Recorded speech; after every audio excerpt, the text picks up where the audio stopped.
Have you ever stopped to ask yourself this question? How much money is enough? Most of us never really define it. And when enough is unclear, it quietly becomes a moving target, shaping our decisions, fueling anxiety, and keeping us chasing more without ever finding rest. At FaithFi, we believe God offers a better way. That's why we created our very first FaithFi field guide, How Much Money is Enough? An interactive, scripture-centered resource designed to help believers explore this question through biblical wisdom, guided reflection, and real-life application. When you support our ministry by becoming a FaithFi partner before May 31st, you'll receive this field guide as our way of saying thank you. Your gift of $35 a month or $400 a year helps equip believers to manage God's money God's way and find freedom rooted in contentment, not comparison. To become a partner today, visit faithfi.com/give. That's faithfi.com/give.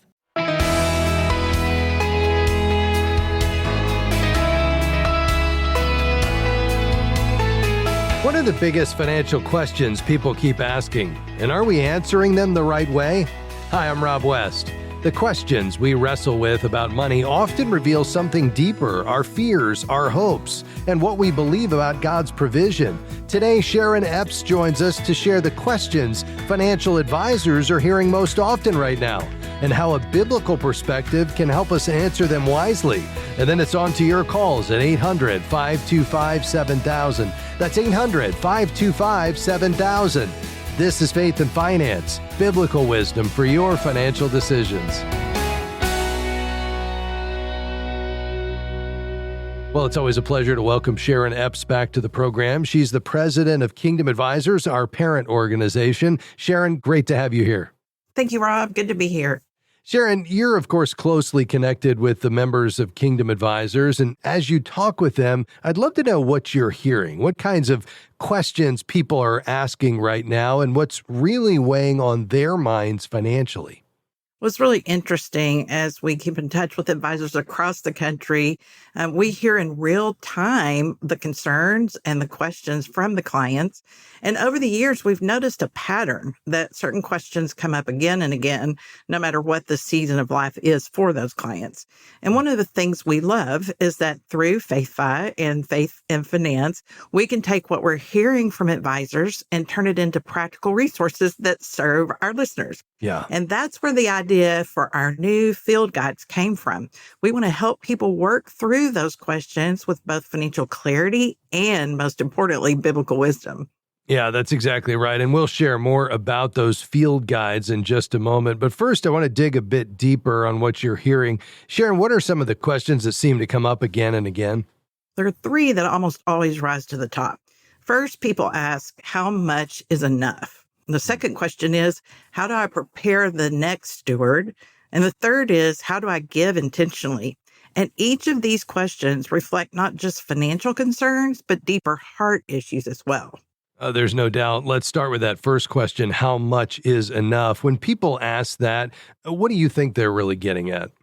Well, on the surface, it sounds like it's just a numbers question, but it's really about security and peace of mind. People are asking, will I be okay? Will my family be okay? And there's often a fear of the unknown underneath that question, and it can reflect a desire for control in an uncertain world. Yeah, no doubt. How might that question be handled differently by a typical advisor compared to someone approaching it from a biblical perspective? A typical advisor, I think, will focus primarily on accumulation. Okay, let's just make sure we keep building enough, build as much as possible, and then you've got a great margin. And it's not wrong to save, but it's certainly incomplete because we know that God's actually our provider. And so a biblical-oriented advisor will still address the numbers, but they'll also help reframe the question through a stewardship lens. They'll point to contentment and the fact that we trust in God's provision and the idea that enough isn't a number, it's a posture of the heart. That's such an important distinction. I think we have time to cover one more. Let's turn to the second question you're hearing, and that is preparing the next steward. Talk to us about that. Well, often people think about this as they approach retirement, but it's actually urgent throughout our lifetime because we know God's numbered our days. So it's not just about passing on wealth. It's about passing on values and wisdom. And a lot of people realize that they're spending more time building assets than preparing their heirs to handle them well. And so it's important that we think about Proverbs 13:22. A good man leaves an inheritance to his children's children. And often we think about that as just financial inheritance, but actually it's passing down wisdom, values, and a legacy of faithful stewardship. You know, our friend and mentor, Ron Blue, always says that the concept of estate planning is incomplete. We need to consider wealth and wisdom transfer, which is more important than the money. Oh, that is so true, Sharon. Well, I am so excited about these field guides as we tackle questions like how much money is enough and how do I prepare the next steward and even how do I give intentionally. And thanks for shining a light on these really important conversations. Always a pleasure. That was Sharon Epps, president of Kingdom Advisors. Folks, the questions we ask about money often point to deeper matters of the heart, and that's exactly what we're going to explore through our new Faith 5 Field Guides, a new resource designed to help you navigate financial decisions through a biblical lens. We'd love to send you a copy of our very first Faith 5 Field Guide, How Much Money is Enough, when you support the ministry by becoming a Faith 5 partner at $35 a month or $400 a year. Just go to faithfi.com/give to learn more. That's faithfi.com/give. We'll be right back with your questions.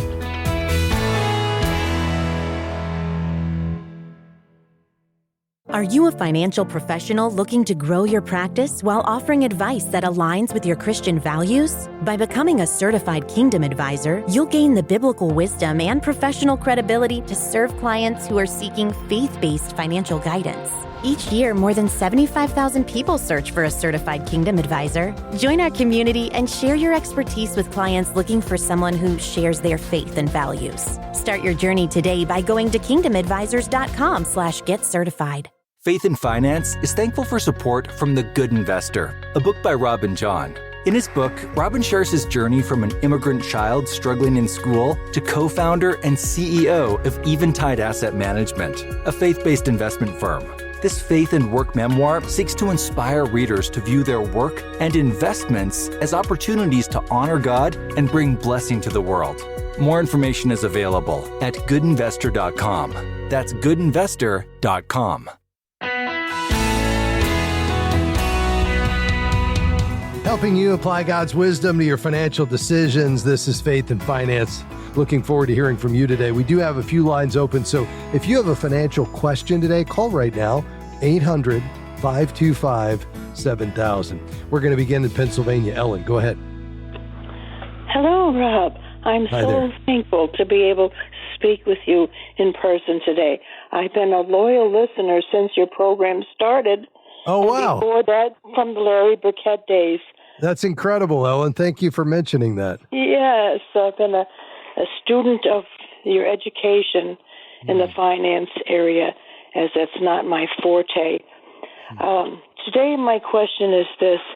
I was first married in the 1980s, and I was a professional student in my 8th year of college, and my husband was in second year of college in a community college, skilled trades. And unfortunately, that 13-year marriage and 4 children ended in divorce. As part of that settlement, I was awarded the tax-deferred savings plan that my husband had earned through his employer. And it took 3 years for the divorce to become final. When it was ready to transfer those funds from his employer to a different bank, now the amount went from, the award was $14,000, was now $17,000. I deposited those funds in a second bank. I called the second bank in 2020 when my current husband and I were in dire straits and we needed to pull in our resources. And they said they lost the money. All the money is gone. I said, what do you mean it's gone? Well, we can't find it in our computer system. It must be in boxes in the basement. I said, well, sir, with all due respect, you'll need to look through the boxes and get back to me. They still cannot find the money. It's gone, as far as they're concerned. Yeah. I don't know what steps to take to recover that. Man, there's a lot there, and I'm so sorry about the struggles you've had. I think there's a couple of things here. I mean, that may mean, Ellen, that they are part of archived records at this point, offline, and just not searchable in their normal system, but they can find it with a formal search request because, the paper trail is key. Money just doesn't, and accounts just don't disappear. So I would do a couple of things. Number one is I would try, if you can chase this down through any kind of records you may still have, I'd try to go back to the original retirement plan. This really is your anchor. And ask for what's called a QDRO, which is the record, because this was a part of a divorce settlement. The QDRO is the distribution record that basically gives the date of the transfer, the dollar amount, the receiving institution, and the account number, and the wiring or check details. It proves exactly where the money went. And then I would go back to the bank and really ask for and really demand a formal archival search from the bank. So you would say, I need a formal archival record search for an incoming retirement distribution under my name and social security number, including legacy systems and, offline systems. In other words, boxed records. And you would want them to find the incoming wire or check log, the details on the account that was opened, and then any accounts tied to your social security number, including closed accounts. But I would use that word archival search. That's going to trigger a different process. And then what you'll find is, it's very common that the retirement account goes to Bank A, and then Bank A eventually gets rolled to Bank B or another custodian. So you're going to want to know, was this account ever transferred or rolled out to another institution? Because remember, if you go back to the original retirement plan and find out where it went initially, then they would have to furnish the information on where it went after that. And then the final thing that you could do would be to search the unclaimed property records. And I would do that at a website that I'll give you, and it's called unclaimed.org. Just the word unclaimed.org. That is the National Association of Unclaimed Property Administrators, and you can very simply do a search there. It's the National Network of State Treasurers, and see if you can find anything there at unclaimed.org. But I think if you take these steps, this should get you pointed in the right direction. Okay? I will. That's huge. Good. I'm so grateful, Rob. Well, I'm so thrilled to do it. I know this weighs heavily on you.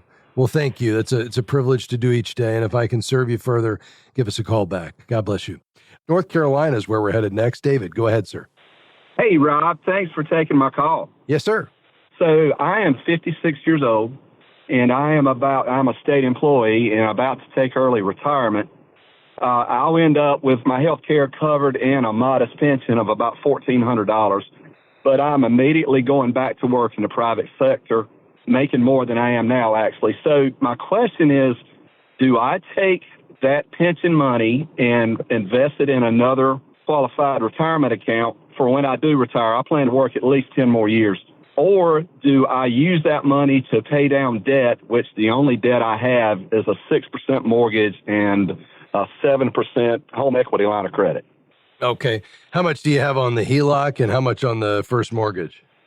First mortgage is about $148 and the HELOC is about $11,000. Okay. Got it. And based on you going back to work in the private sector, are you going to have enough to cover your bills and a little bit left over? Absolutely. Again, I'll be making actually more than I am now. Okay, got it. Yeah, I would leave that retirement plan alone and roll that out into an IRA, keep it in a tax-deferred environment so you're not paying any tax on it, let it continue to grow on a tax-deferred basis, and then just focus on redirecting, whatever surplus you have by going back to work after your bills are paid toward initially paying off that HELOC and then going after the first mortgage. But I would not pull that money out of the retirement plan to do that. I'd let that keep growing. You're not going to have any impact of taxes that's going to slow that growth. And then if you could position yourself just by really keeping your lifestyle, a cap on it and redirecting all of your surplus to getting out of debt, by the time you transition fully into what God has for you next, even if it doesn't involve paid work in the next season, hopefully that's eliminated, your biggest expenses. And now you've got, Social Security. And, if at any point you want to start pulling, a monthly income from your retirement plan, you could, but your expenses are probably a good bit lower because you're debt free at that point. I think that's the better plan, in my opinion. Okay. All right. Well, that sounds great. I certainly appreciate the advice.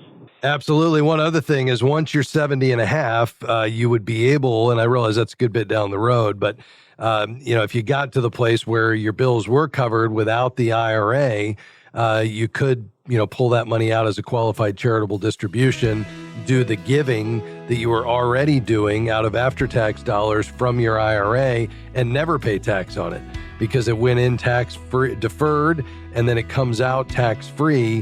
What an amazing opportunity for you to have never paid tax on that money and get it into circulation in the kingdom. So hopefully that helps you, David. We appreciate your call today. Lord bless you, sir.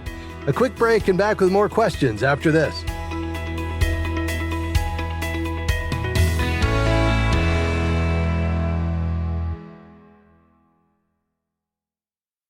What happens when we never define enough?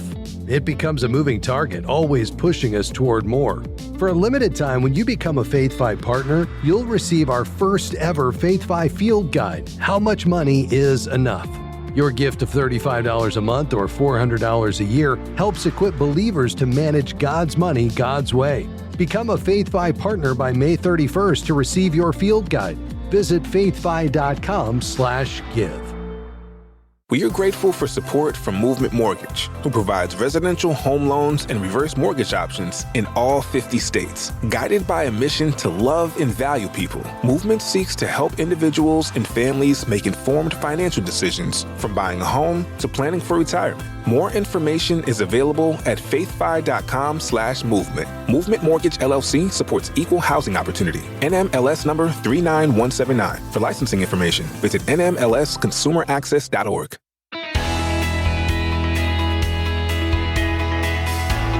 Thanks for joining us today on Faith and Finance. Here in our final segment, we'll get to as many calls as we can. We may have room for one additional call. If you've got a question, go ahead and call right now, 800-525-7000. Let's go out to Kansas. James, go ahead. Hi, Rob. Thanks for answering the call. Here's my situation. I'm turning 65 in June. I received a letter from the SSA in mid-December. The letter was dated December 1 of 25. And they're saying that if I respond to that letter, which I have in March, that my claim will start at 64 and a half. My question to you is, since I didn't initiate that whole letter and everything, why do I have to claim benefits at 64 and a half instead of age 65? Yeah, you don't. The Social Security Administration, James, does not require you to start benefits at 65. So there is no statute requiring that. The letter was likely, and I don't want to tell you what it said because you read it, but what I would expect it was a notification or an estimate, not a mandate. Around 65, Social Security often sends benefits estimates, reminders about eligibility, and more specifically, notices tied to Medicare enrollment timing. And this is really key because, what you need to do when you get to 65, so you're not penalized, is enroll in Medicare unless you're covered by an employer's plan and there's more than 20 employees. But apart from that, there is no reason in my mind, unless you need the money or there's some other issue, there's some sort of health condition, there's no reason to claim now, especially if you don't need the money. I would wait until at least full retirement age to get the full benefit amount, so there is no reduction in your benefit that has been estimated for you based on what's called your high 35, your highest 35 years of wages. But give me your thoughts on all that. Yeah, I guess to clarify, this letter it was dated December 1 of 25, and I received it mid-December last year, and it said that if I responded to that letter anytime between December 1, 25 and 6/1 of 26, that they would count it as my claim and my benefits starting basically at 64 and a half in December. And since I did not initiate the process, my question when I talk with SSA is, why are they why are they starting my benefits at 64 and a half when I'm just, less than 3 months away from being 65? If I go ahead and claim at 65, why are they, since I didn't initiate the claim process, why are they starting me back there on December 1st? Yeah, I don't understand that, or why they would ask you to, or insinuate you should begin claiming at this point, because this is early, and therefore that would result in a permanent benefit reduction. So yeah, I'm confused by that letter. I might schedule an in-person meeting and visit with them or call them. But the bottom line is, as long as you didn't start claiming benefits, which you would have to initiate that, I would just ignore it and wait until full retirement age.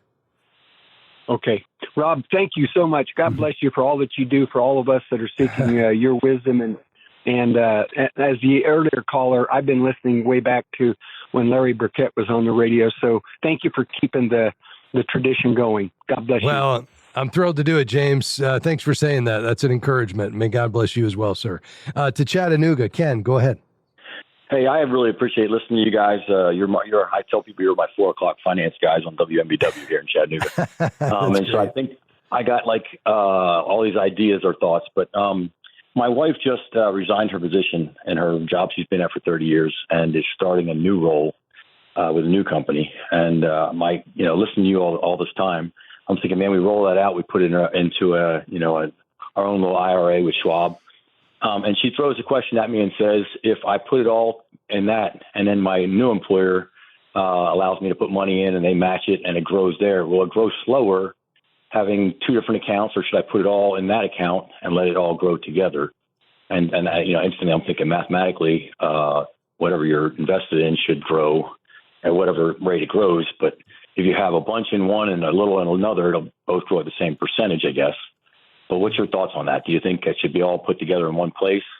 Yeah. It does not need to be in one place. To your original question, investments don't grow slower just because they're in separate accounts. Growth is about the rate of return, the amount invested, and the time in the market. So 100,000 in one account earning 7%, or 2 accounts with 50,000 each earning 7%, you're going to end up with the same total growth. So there's not any benefit to you having them together. So why do people roll from an old 401k into a new 401k without going to an individual IRA, a personal individual retirement account? And the reason would just be often for simplicity, just having one account to keep up with, making sure that you're not that your diversification and your allocation is right, because, often you can have an overlap or too highly concentrated in one area versus another, because, you're just not looking at the accounts together. You're treating them separately. And so, what a lot of people will do, if your plan will allow it, is go ahead and roll it into that 401k. It keeps it simple because there's a limited menu of investment options to pick from, versus the IRA, which gives you unlimited options, which sounds good, but then you've got to figure out which investments to choose unless you have an advisor to do that or you're skilled in that area. So I think just for simplicity's sake, keeping everything in one place, in her new 401k. She continues to contribute to it. And then when you guys are ready to transition to what God has for you next in retirement, that's probably the time to roll whatever retirement account you have into an IRA, and the same for her, and then hire an advisor to manage all of it. But in terms of the growth factor, there really is no difference. Okay, well, you've confirmed what I said. I mean, I was kind of thinking mathematically, 10% here, 10% there, 7% here, 7% there. It's growing at the same percent. But I think she's concerned about keeping it all in one place. So I think that's what we'll do. Yeah, so that makes sense. Rob. We really appreciate it. Just make sure that, you are looking periodically at what she's invested in, or she is. I'm not saying she can't do it herself, but that you guys are looking at what she's invested in to make sure that you're in the market, you're not, sitting in some sort of money market, and that you're in the right investments that are appropriate for your age and risk tolerance together, your goals and objectives, and that, that you're not taking unnecessary risk, but you're also not being too conservative either, just so this thing can continue to grow between now and retirement. Hey, Ken, thanks for being a regular listener, my friend. Lord bless you. Call anytime. Folks, that's going to do it for us. A big thanks to my team today, Jim Henry, Devin Patrick. We're also grateful for Pat as well as Adam, who work as a team to handle our phones. You have a great day, and come back and join us tomorrow. We'll see you then. Bye-bye. Faith and Finance is provided by FaithFi and listeners like you.